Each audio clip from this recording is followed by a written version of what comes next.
Sometimes you can't recognize the history happening all around you. It can be difficult to judge the impact of a moment until you have the perspective of hindsight. It's the revelations that reward your investment of time, that bring clarity, that demonstrate there was no coincidence, but there was a plan. Hi, I'm Dan Larson, and this is the history of Babylon 5.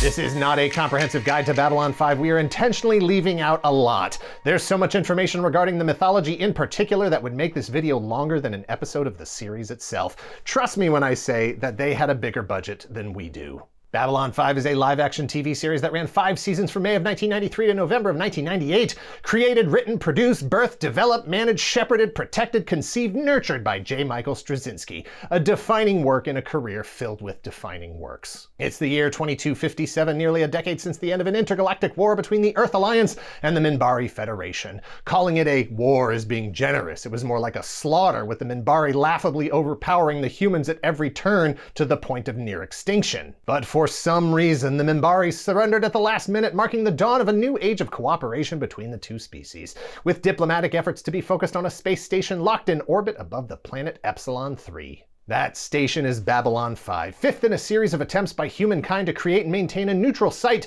where ambassadors from the prominent species from around the galaxies can meet to hash things out diplomatically instead of militarily. Babylons 1 through 3 were all lost to acts of sabotage during their construction. Babylon 4 just disappeared shortly after it went online. Babylon 5, fingers crossed, will be the one. The one where representatives from the Minbari, the Centauri, the Narn, and the Vorlon can meet with the Earth Alliance to prevent future wars and learn from the technologies and cultures of each other. The one that can accommodate all manner of species in a 5-mile-long, self-contained, variable ecosystem. Owned and operated by the Earth Alliance, commanded by Jeffrey Sinclair, a human handpicked by the Minbari to lead the historical effort. A former pilot who fought in the defense of Earth, a survivor, a hero of the Battle of the Line, Earth's last stand against the night. Situated next to a jump gate, a hyperspace portal makes Babylon 5 a convenient stopover for a variety of interstellar trade and commerce. With the capacity to house up to 250,000 residents, it can also sustain its own economy. A beacon of non-violence, of peace throughout the known universe, a habitat for humanity and all those who seek refuge.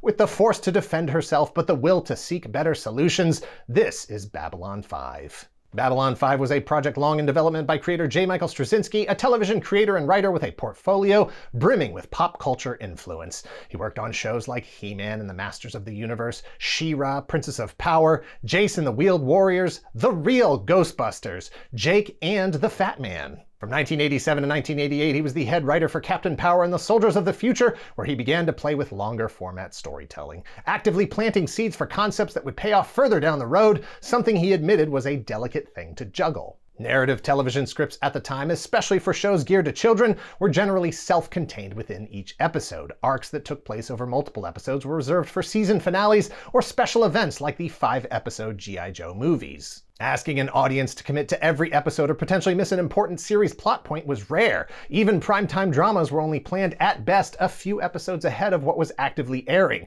producers constantly reacting to ratings and feedback from the audience. Straczynski imagined a better way to tell a story, acknowledging that audiences may not watch every single episode, but still developing a long-term narrative over the course of a season with a specific end goal in mind. Each episode a chapter in a larger story with a deliberate purpose. The goal from before the beginning was a 5-year plan, every episode, every season with an important part to play in reaching that resolution. Like a novel where you wouldn't be able to remove any chapters or pages and wouldn't want to. Straczynski himself explained, quote, "The goal is that if you didn't know about the show, had no sense of history or any of the characters, you could tune in to episode 18, season 3, and be able to enjoy the show immediately. The problem with a show like, say, Twin Peaks was that if you missed an episode or two, you were pretty much lost." He continued, "What happens is that you start laying down threads that over time, as you watch more and more episodes, tells a much larger story. The more you watch, the more you'll get out of it. If you watch one, you'll be able to enjoy that one strictly on its own terms." End quote. The 5-season structure could be built like a novel. Season 1, introduction. Season 2, rising action. Season 3, complications. Season 4, climax. Season 5, denouement. It was an unconventional idea to assume that a long-form story could hold the attention of the viewers for 5 full seasons. More so that it could hold the attention of the network for 5 full seasons. Surely there would need to be some shakeups along the way. Perhaps an unexpected death of a character, a wedding, a clone, a cute baby. In 1989, Straczynski began his own 5-year mission to sell the show. With a fully developed story bible, concept artwork, and episode descriptions, his story came with a budget-friendly angle inspired by tried-and-true dramatic television series set at hospitals or police stations. See, a space station is a static location. It is stationary. On top of that, you don't actually have to go visit all the planets around the galaxy. It is inherently cheaper to produce a show that reuses interior sets as opposed to building new alien worlds every week. His 5-year plan meant a more affordable show because everything was already mapped out. After Captain Power ended, he brought the concept for Babylon 5 to producers John Copeland and Doug Netter. They spent the next 5 years trying to sell it to anyone who would finance it and then, subsequently, broadcast it, including Paramount, who were 2 seasons into Star Trek The Next Generation. Despite the potential to parlay the audience into an adjacent science fiction property, they declined. The timing was perfect for Warner Brothers, who were thinking bigger and ordered a pilot, but not without some very specific concerns. 1. Americans have notoriously short attention spans. Why should they believe that this show would hold their attention where a science fiction mystery show like Shadow Chasers had failed just a few years earlier? 2. Can he guarantee that the networks who pick up the series in syndication air the episodes in the correct order so as not to negate the deliberate storytelling that was so crucial to the longevity of the series? And 3. Other than Star Trek, science fiction shows had historically short shelf life. Even making 3 seasons was going to be a challenge. 5 seasons was a pipe dream. In a 2020 interview, Straczynski said he called a bunch of stations and said, "Do you guys ever get things out of order?" They said, "No, we always go exactly the same off the numbers on the tapes because they had to track that for residuals and royalties. So we know exactly what order to put them." When he related that to Warner Brothers to reassure them about one of their concerns, they pushed back with the other 2. To which Straczynski persisted. "Yes, no one has done it before, but the worst that could happen is I'll fail. And they can't kill you for that. They can't eat you. They can't put you in TV prison. So why not take a chance and do something that hasn't been done before?" Straczynski assembled a team of veteran writers with experience in novels, short stories, television, animation, and movies. Writers who had worked on everything from the original Star Trek series to Logan's Run, The $6 Million Man, and Buck Rogers. And that was just DC Fontana. Larry DiTillio, Mark Scott Zicree, David Gerald, Catherine Drennan, and Christy Marks. Straczynski himself wrote the pilot and 12 of the first 22 episodes. Harlan Ellison acted as a creative consultant. Over the course of the series, Peter David, Neil Gaiman, and Twin Peaks co-creator Mark Frost's brother Scott would all pen episodes. Each writer was given the overarching plot points that were in play for their script, but ultimately their episode was up to them. As Straczynski put it, "I think you have to be open to what some freelancer hits you with unexpectedly. Be open to surprises and things you never considered." Babylon 5's cast was built around a core of intergalactic ambassadors and the station crew. Key to that were Peter Jurasik as Londo Mollari, the Centauri ambassador, Andreas Katsulas as Jakar, the Narn ambassador, Mira Furlan as Delenn, the Minbari ambassador, Jerry Doyle as Chief of Security Michael Garibaldi, Claudia Christian as Lieutenant Commander Susan Ivanova, and Michael O'Hare as Commander Jeffrey Sinclair. Music for the pilot movie The Gathering was composed by Stuart Copeland, who was replaced by Christopher Frank for the rest of the series. With a budget less than half that of Paramount's Star Trek The Next Generation, each episode of Babylon 5 had to be produced as conservatively as possible. That put some limitations on the writers, forcing them to get creative with plots limited to the walls of the space station. It also put limitations on the visual effects, but the production was able to turn that into a positive, embracing the emerging computer-generated imagery at a cost much lower than practical model-based effect. Babylon 5 represents a daring experiment in the special effects world. This is the first time anybody has attempted, really, to do the effects for an entire TV show just on personal computers. It runs probably about a quarter of the cost of doing it in traditional terms. For Season 1, Foundation Imaging produced CG models for all of the exteriors, space battles, ships, the station itself, and several interiors. In a 1994 issue of Compute magazine, Foundation Imaging's visual effects director Ron Thornton said of the effects, quote, "The goal wasn't to make it look not CGI, but to make a cool shot. Design should come first. If it looks cool, great." It comes. Presenting the face of the future. A beacon of light in a sea of emptiness. Babylon 5 is here to help keep the peace. Standing for harmony amidst chaos. Defense grid. Alien sector, level 4. Gateway to beyond and a port for diplomacy. Life's full of mysteries. Consider this one of them. Next Tuesday at 6 on 4, the future is Babylon 5. Warner Brothers saw Babylon 5 as a way to bring viewers into their new primetime entertainment network. Warner Brothers was looking to duplicate the success of the Fox network, having become the 4th major US television network. Warner's hoped primetime could be the 5th. A dangerous position for Babylon 5 to be in. Straczynski had real concerns that Babylon 5 would get lost in the drama of the machinations of a new network. The Gathering, the pilot movie for Babylon 5, aired on February 22nd, 1993, just a month after Primetime's launch. And just a month after the premiere of Paramount's new television series Deep Space Nine, a new Star Trek series that was, coincidentally, about a post-war neutral site space station situated next to a wormhole. A first for the franchise that famously sought to explore strange new worlds, to seek out new life and new civilizations, to boldly go where no one has gone before. But we will come back to that. Babylon 5's pilot got the ratings it needed to prove it was a viable series. Season 1 premiered January 26, 1994. Straczynski brought the audience along gradually, using Season 1 as an establishment of the status quo before introducing the greater long-term plot elements. As soon as Season 2 kicked off, it was no holds barred. In the very first episode, O'Hare's Commander Sinclair was replaced by Bruce Boxleitner as Captain John Sheridan. Sinclair, it was explained, had been recalled by the Earth Alliance and assigned a new duty station as the ambassador to Minbar. See, Babylon 5 was built around the bigger story. If a cast member had to leave the show for real-world reasons, Straczynski had prepared trapdoors to explain their absence. Reasons in-world that someone might suddenly be lost, killed off, or disappear for a prolonged period that still fit the plan for those characters and the overall plot, but were not locked to a specific point in the story timeline. Sinclair was a pivotal character in the mythology of Babylon 5, not just as the hand-picked first commander of Babylon 5, the guy who can help foster peace between previously warring species, but as the key character in the greater history of the universe throughout time for both humanity and the Minbari. He's kind of a big deal. However, throughout Season 1, O'Hare struggled with mental health issues which began to affect his work. Despite Straczynski's offer to hold production to buy some time for O'Hare, O'Hare insisted that the show continue without him for the sake of all the other people involved. They agreed that O'Hare would leave at the end of Season 1 and the trapdoor explanation for his departure would be exercised. Sinclair would periodically return through the course of the series, and Straczynski promised that he wouldn't disclose the real reason for O'Hare's departure at that time. Straczynski carried the show, writing 92 of the 110 episodes. That included every episode in Seasons 3 and 4. Overall ratings through Season 4 were moderate, but excellent within the intended demographics, meaning they were able to retain their sponsors and stay profitable. However, Babylon 5's fate was tied to Warner Brothers' Primetime Entertainment Network, which, spoiler alert, did not make it to year 5.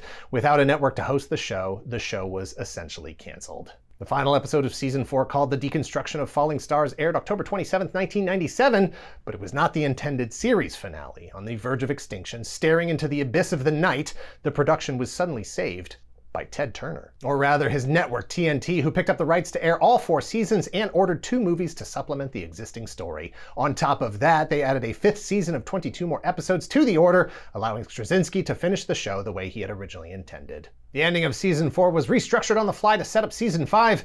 That allowed them to hold the actual series finale, called Sleeping in Light, originally shot during Season 4, until its proper place at the end of Season 5. The first TNT-produced made-for-TV movie was a prequel called In the Beginning, set 10 years before the events of the regular series. It aired January 4th, 1998 on TNT prior to the beginning of Season 5. The second movie, Third Space, aired July 19th, 1998 during Season 5, bringing horror to Babylon 5. The actual final episode of the series, Sleeping in Light, aired November 25th, 1998, 7 months before the series finale of Star Trek Deep Space Nine. What a coincidence that Paramount, the company behind the Star Trek franchise since the 1960s, suddenly decided to make a show about a space station immediately after declining to produce Babylon 5. Straczynski didn't believe that the actual show creators knew about Babylon 5. But he was certain that executives at Paramount deliberately used the ideas he had shared with them. They beat Babylon 5 to air, which put Straczynski in the position of looking like he copied them. After we shot the pilot, I got a call from Walter Koenig, who played Chekhov on Star Trek, who was having lunch with a guy at Paramount. He said, I want you to know they're doing a show based on a space station, diplomatic outpost, jump gate nearby. They're trying to subvert what you're doing and co-opt it, because at that time Warner's and Paramount were doing 2 different competing networks. And I figured, well, we can take what they're doing in Babylon 5 and co-opt it. We can sell it and kill their show. So they were actually telling stations, if you buy Babylon 5, you can't have Deep Space Nine. They tried to sink us wherever they possibly could. They're going to look like crap. They told people that our Babylon 5 look cheap and terrible. They did everything they possibly could to stop us. Straczynski wanted to sue, but Warner Brothers did not want to get into a prolonged legal battle that would tie up the production of both shows. You never wanted to take it into any kind of legal battle? I did. I wanted to sue their asses off. But Warner said, look, if we sue them, they'll countersue us. Both shows could be lost in litigation and you'll never get your opportunity. So I bit the bullet and didn't take action because Warner's owned the show at that point. So we had to sort of sit back and watch them try and eat our lunch every week.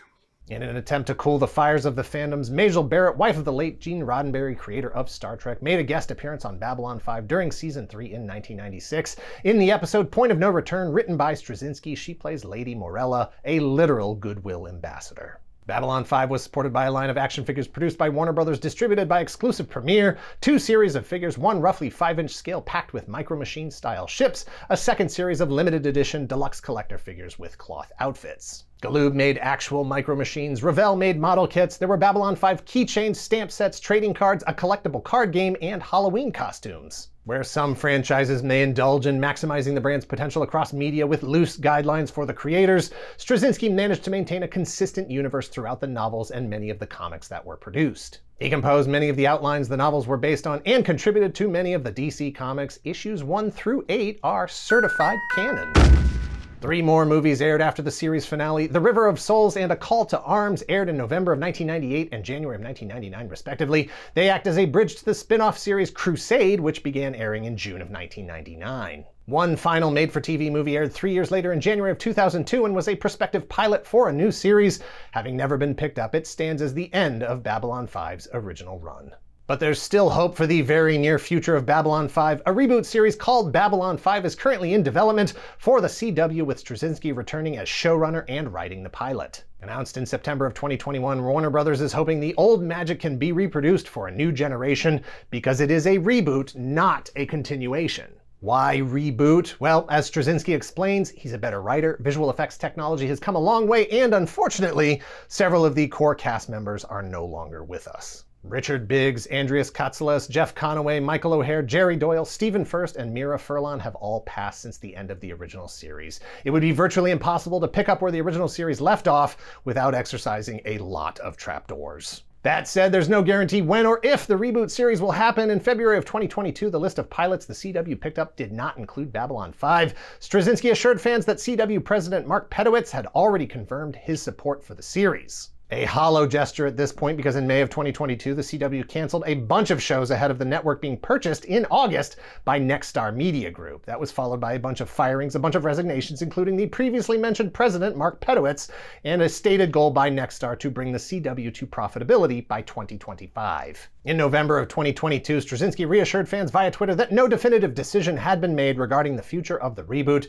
He cautioned they ignore the chatter on YouTube and throughout social media, stating that when there is anything to report, it will come from him directly. Babylon 5 succeeded in the face of adversity opposite 2 ongoing Star Trek series, one with striking similarities. Tied to a doomed network, it still won 2 Hugo Awards, a Saturn Award, 2 Space Frontier Awards, an E Pluribus Unum Award, and a Nebula. It won 2 Emmys and was nominated for 6 more. Babylon 5 is recognized for its contribution to computer-generated visual effects, the complex and epic lore, and more importantly, the way it was delivered. A long-term plan with long-term payoffs. It is recognized by many as having pioneered multi-year story arcs that today are a standard of dramatic television series, from Lost to Breaking Bad and so many in between. Straczynski was able to assemble a series to tell a story that remained true to his original concept and to the mission to deliver it his way, in the process establishing a milestone within science fiction and television storytelling, a 5-year mission charting the course to the future. Thanks for watching. Please hit like, hit subscribe if you're not already a subscriber. Thank you very much to those of you who already are. If you're in the position to help the channel grow, if you would like early access to the videos ad-free, please visit our Patreon at patreon.com/toygalaxy and let us know in the comments down below if you watched Babylon 5 back when it originally aired or discovered it more recently. I was more of a Star Trek guy when it originally aired, but just Next Generation. Deep Space Nine and Babylon 5 never connected with me because, and I hate to admit this, I might be one of those American television viewers with the very short attention span. I need stuff moving around on screen all the time. I need 3 jokes per minute, and if you're not busy, maybe some animation. There's no way at that time in my life I was going to commit to anything for 5 years, much less a TV show. Cut.